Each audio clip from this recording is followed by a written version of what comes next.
Fala pessoal, tudo em paz? Aqui quem vos fala é o professor Acácio Lima. Sejam bem-vindos ao treinamento OBMEP 60 dias. Estamos no 30º dia do nosso treinamento e hoje faremos a resolução das questões de 1 a 5 da OBMEP 2018, nível 2, primeira fase. Questão: Miguel tinha em sua carteira várias notas de 2, 5, 10, 20 e 50 reais. Ele pagou R$ 63 por um livro com 6 dessas notas, sem ter o troco a receber. Quantas notas de R$ 2 ele usou? Pessoal, então vamos analisar aqui. Ele tem notas de 2, de 5, 10, 20 e 50. Ele vai pagar R$ 63 por um livro e ele vai usar 6 notas. Bom? Então, vou colocar aqui as notas que ele vai usar. Então, ele vai usar 6 notas aí. Vou fazer aqui rapidinho. Ok. E aí, nessas 6 notas, ele tem que pagar R$ 63. Pessoal, fica fácil observar o seguinte. Ele tem nota de 2, de 5, 10, 20 e 50. 63 é um número ímpar. Logo, vai precisar nós colocarmos aqui a nota 5, para quando somar dar um número ímpar. E a única nota que tem sendo ímpar é a nota de 5. Portanto, a nota de 5 vai ter que estar presente aqui, tá bom? Então, ela vai ter que estar presente aqui. Digamos que é 5 aqui. Ok? E aí, em seguida, eu pensei o seguinte. Bem, a primeira observação que eu fiz foi essa. A nota de 5 tem que estar presente. Então, eu peguei a maior nota, que foi 50. E se a gente observar, 50 mais 5 já vai 55. Como eu queria saber quantas notas de 2 era preciso, eu observei que dava para colocar, aqui dava para colocar 2, 2, 2 e 2. Quando eu somei 50 mais 5, 55, mais 8, 63. Então, quantas notas de 2 eram necessárias? 4 notas de 2. Letra correta seria a letra E. Ok? Vamos para a questão 2.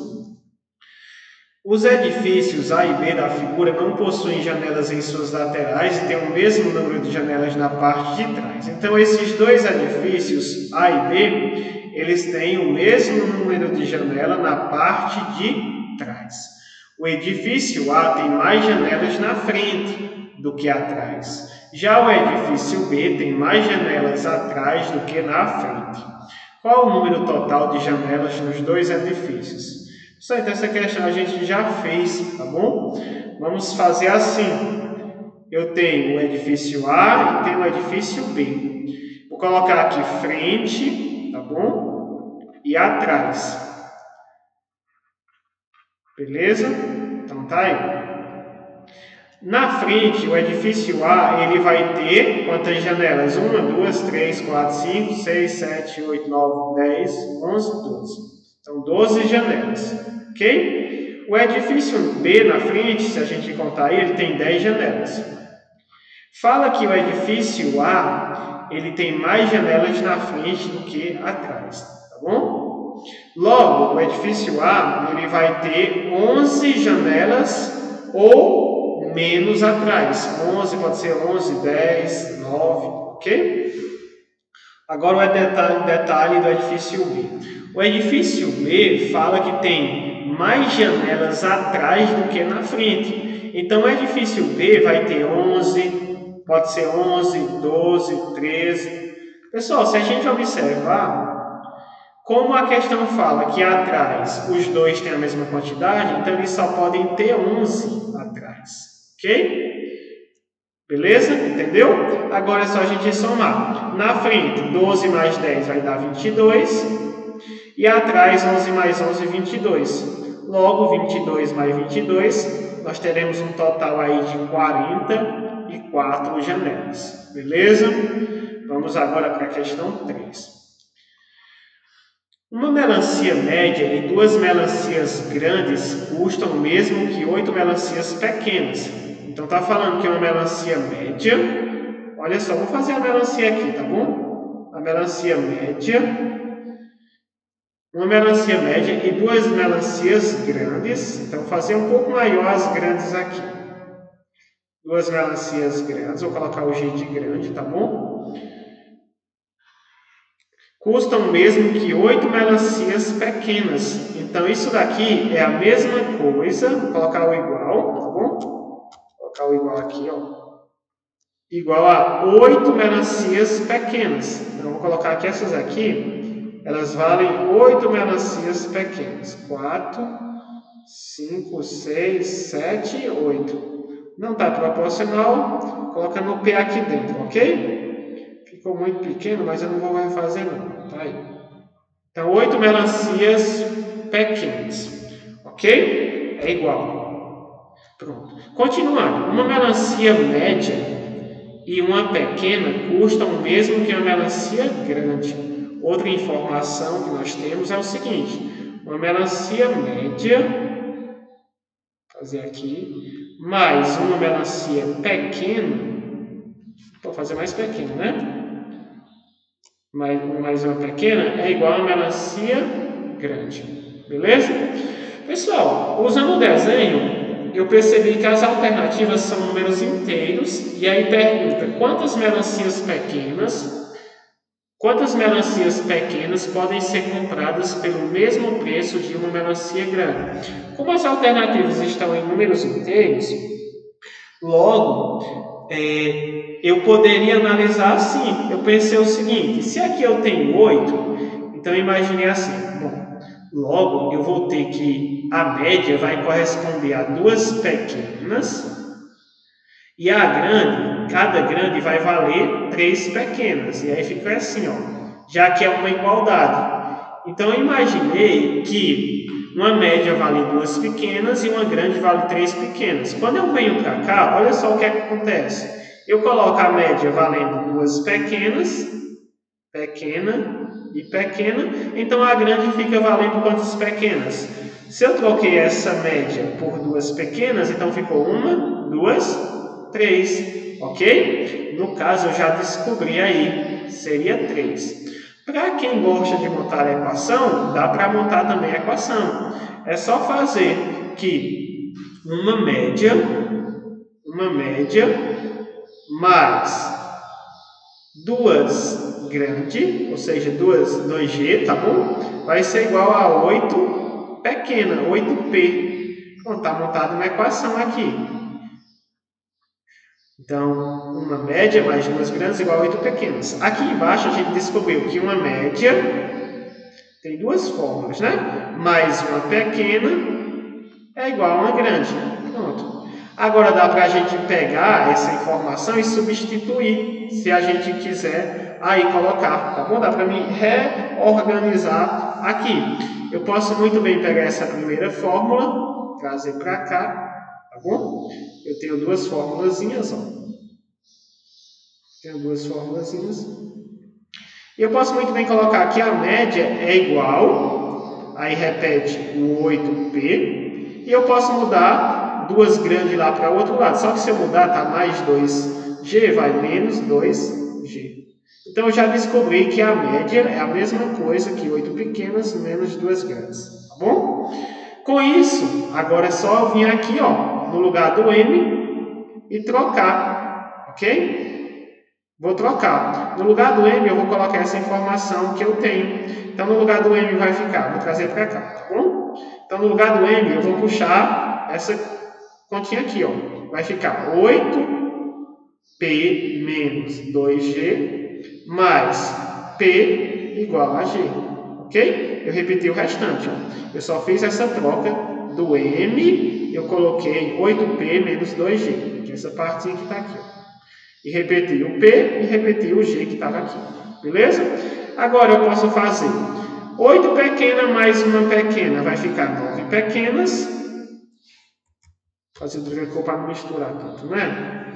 Ó, olha só, 8 pequena mais uma pequena fica 9 pequenas. Ok? Vai ser igual. Vou repetir a grande E essas outras grandes eu vou mudar de lado, tá? Menos 2 grandes, vai mais 2 grandes. Logo, fica 9 pequenas, é a mesma coisa que 3 grandes, ok? E aí dá para simplificar, 9 dá para dividir para 3, que fica 3 pequenas, 3 dividido para 3 fica 1, então 1 grande. Então, tanto faz eu dizer que 9 pequenas é 3 grandes, ou que 3 pequenas corresponde a 1 grande, entendeu? Então, a equaçãozinha está aí. Pois me falem se vocês gostaram também dessa maneira, tá bom? Então, tá aí dessa outra forma. Vamos para a questão 4. Marcos comprou 21 litros de tinta. Marcos comprou 21 litros de tinta. Ele usou água para diluir essa tinta até que a quantidade de água acrescentada fosse 30% do total da mistura. Quantos litros de água ele usou? Só vamos imaginar aqui, sempre gosto de fazer isso, né, para ficar bem fácil vocês visualizarem.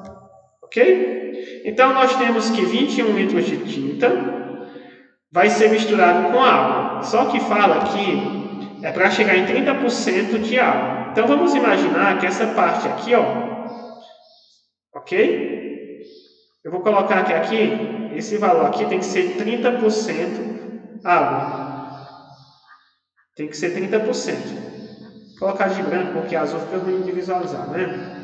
Então, 30%, ok? 30% é água. E o restante vai ser tinta. Então, eu vou colocar aqui que o restante aqui, ó, corresponde a 21 litros.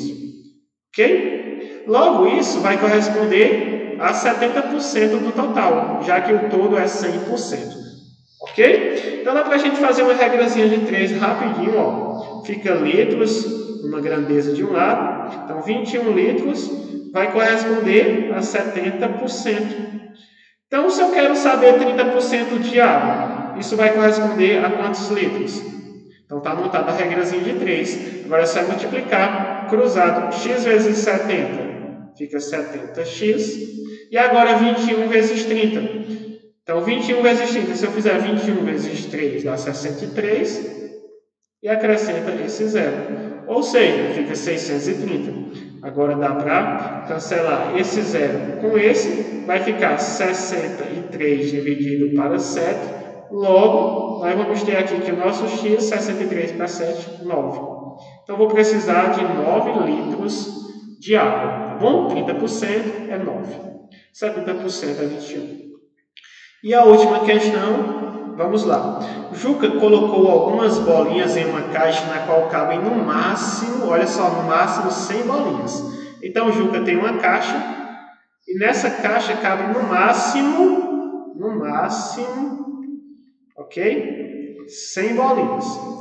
Arthur tirou metade das bolinhas. Então, Arthur vai tirar metade, no meio das bolinhas dessa caixa. Depois, Bernardo vai tirar um terço das restantes. Carlos vai tirar um quarto. E, finalmente, Danilo vai tirar um quinto das que restaram. Quantas bolinhas ficaram na caixa? Pessoal, então, vamos analisar aqui. Primeira observação que a gente tem que fazer... Imagina que ele tenha 100. Se ele tivesse 100, para você entender o que está acontecendo, imagina que ele tem 100 bolinhas. Ele vai primeiro, Arthur vai tirar metade. Então, fazer a caixa aqui de novo. Fazer menor para poder dar para explicar aqui. Imagina que ele tem 100. Arthur tirou metade. Então, Arthur veio aqui e tirou metade. Ok? Então, a metade de 100 é 50. Logo, vai sobrar 50 aqui. Depois, o que acontece? Bernardo vai tirar uma terça parte. Só que aí, para mim tirar uma terça parte de 50, não dá. Fica ruim. Vai ter que cortar a bolinha no meio. Então não dá para tirar, não dá para dividir 50 por 3. Então não é possível, ou seja, não tem 100 bolinhas na caixa. A gente poderia ir testando, né? Imagina agora que você tem como ser 99 bolinhas? Não, porque eu tenho que conseguir tirar a metade, dividir ao meio para Arthur. Então, por exemplo, 98, fazendo o teste. Se eu pegar 98 bolinhas, o que é que vai acontecer? Aqui, quando tirar a metade, vai ficar 49. Ok? Agora, tem como pegar 40, que eu tirei a metade, né? Ficou 49 bolinhas. Tem como ter 49 e tirar a terça parte? Tem como dividir 49 por 3? Não, porque se você somar os algarismos aqui do 4 mais 9, dá 13. 13 não é divisível por 3, então 49 também não. Pronto. Continuando, imagina agora 96. 96 tem que ser número par aqui em cima, como eu já falei, para ser divisível por 2. Então ele tirou a metade. Se ele tirar a metade de 96, vai ficar 48. Beleza, agora vai dar certo. Olha só, então tirou a metade. Agora ele vai tirar a terça parte, que no caso quem vai tirar a terça parte é Bernardo. Bernardo tirou a terça parte. Se a gente calcular a terça parte de 48, é só dividir 48 por 3, que vai dar 12. Ok? Não, 12 não, 16. Vai dar 16. Ok? No caso, se ele tem 48 e tira 16 aí, na próxima vez vai ficar 32. Ok? Ele retirou um terço de 48, ele retirou 16. Então, fica 48 menos 16, que vai dar 32. Ok? Continuando. Agora vai falar o seguinte, que Carlos tirou um quarto. Então, se tinha 32, não foi isso que ficou aqui, 32, vai lá e retira um quarto de 32. Então, um quarto de 32. É só dividir 32 por 4, que vai dar 8. Ok? Então, ele vai fazer 32 menos 8, que vai ficar 24 na caixa. Então, ele retirou 8, se eram 32, fica 24. Acho que dá para vocês verem, né? Pronto. Fica 24. Agora o outro Danilo vai tirar um quinto. Só que tem como dividir 24 por 5? Não. Então a gente começa a perceber aqui, pessoal, que tem que ser um número que você consiga dividir por 3, por 4 e por 5. Ou seja, quando você faz a decomposição desse número, desses fatores primos, 3, 4 e 5. E aí dá para você descobrir. Se você quiser, você pode continuar testando mais aqui, tá bom? Eu não vou testar mais aqui porque vai demorar muito a gente chegar no número. Mas dá para você vir até chegar no valor correto, porque tem hora que não vai dar para dividir no final, não vai dar para dividir por 3, ou por 4, ou por 5. Mas o número aqui seria 60, e eu explico já. Olha só como 60. Então, se for 60 bolinhas, a gente vai ter que a metade, ou seja, um meio, foi retirada a metade, um meio. Então, Arthur retirou o meio, metade de 30, vai ficar 30. Depois, Bernardo tirou um terço. Então, se a gente calcular um terço de 30, é só dividir 30 por 3, que fica 10. Então, Bernardo tirou 10 bolinhas. 30 menos 10, na caixa ficou 20. Ok? Agora, Carlos vai tirar uma quarta parte. Então, Carlos vai tirar uma quarta parte de 20. Ou seja, 20 dividido para 4 vezes 20. 20 dividido para 4, 5. Então, ele vai retirar 5. Quando ele retirar 5, fica 15. Beleza? E, por fim, Danilo vai tirar uma quinta parte. Então, é uma quinta parte de 15. Ou seja, 1 vezes 15. 15 dividido para 5, 3. Ele retira 3. A quinta parte de 15. Se ele retirou 3, fica 12. Era 15 e fica 12, tá bom? E aí, a nossa resposta seria a letra D, finaliza com 12 bolinhas na caixa. Então, a gente percebeu que são números que precisam ser divisíveis por 3, 4 e 5. Ou seja, os fatores primos 3, 4 e 5. Ok? Então, é só você multiplicar esses valores. Ó. 3 vezes 4 vezes 5. 3 vezes 4, 12 vezes 5, 60. E aí você chegava mais rapidamente no número. Mas eu aconselho sempre a fazer, como eu falo, na raça. Entender bem direitinho aqui o processo, tá bom? Então é isso, pessoal. Me falem aí se vocês entenderam a questão, se tem alguma dúvida, deixem algum comentário se estão gostando, tá bom? E possamos estar firmes aí no nosso treinamento da UBMEP. Forte abraço.